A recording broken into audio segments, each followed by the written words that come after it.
It is an incredibly bright day in LA, so let's walk and talk about Bill Maher's little catfight with CNN. He recently sent out this tweet: "If CNN has one more breaking news that nothing happened, I'll lose it. Freaking people out is what terrorists want. Cable news is ISIS's best ally." Maybe not their best ally, but it does seem to be an ally when they do the work of terrorist groups by spreading their message. Now, this is something that I want to talk about, not because I particularly care about Bill Maher's opinion on it, or I particularly care about one thing that CNN has done.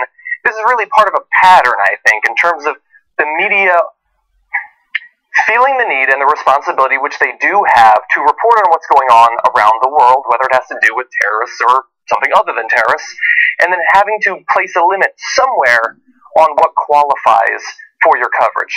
And it's something that I've had to think about both in terms of my own channel and in terms of what we do on the Young Turks. We don't know exactly what does qualify, and so we've had to sort of learn as we went. Now, if something big happens with ISIS, if we launch a military campaign against ISIS, if they move into a country they haven't been in, I think that we need to report on that. Like, people need to know that. But when it comes to showing, videotapings of people being drowned or pushed off of buildings or burned alive, does that need to be shown? And it's something that I've been thinking about today. Now, there are people on YouTube who put it up because they believe that, people, I guess, don't get how brutal ISIS is, and so we need to show them. I think that most people probably get it at this point. There are other people who put it up because, legitimately, people want to watch it. I would say that the people who do it for that reason are playing to the most barbaric instincts of humanity, and they'll probably make quite a bit of money off of it, but I don't know that they're exactly doing anything good for journalism in doing that. But you can see these videos, like search on Google, search ISIS execution video, and you will find dozens and dozens and dozens that'll have hundreds of thousands of views, if not millions of views.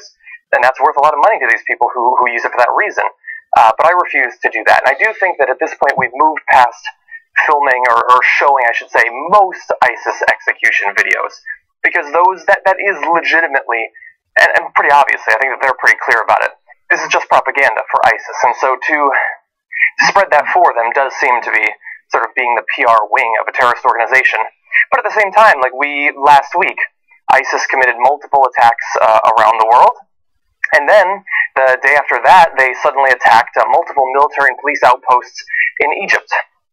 And I felt like we did need to talk about that. Particularly in Egypt, where they were legitimately attacking the military there. That's important.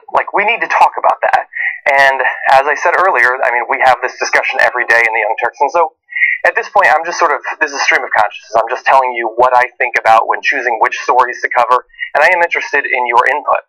What sorts of stories about terrorists and terrorist attacks are worthy of coverage and which are not? What do you want to know about, and what do you feel like you either already understand, or it would be either propagandistic or sadistic to even show the news or these videos?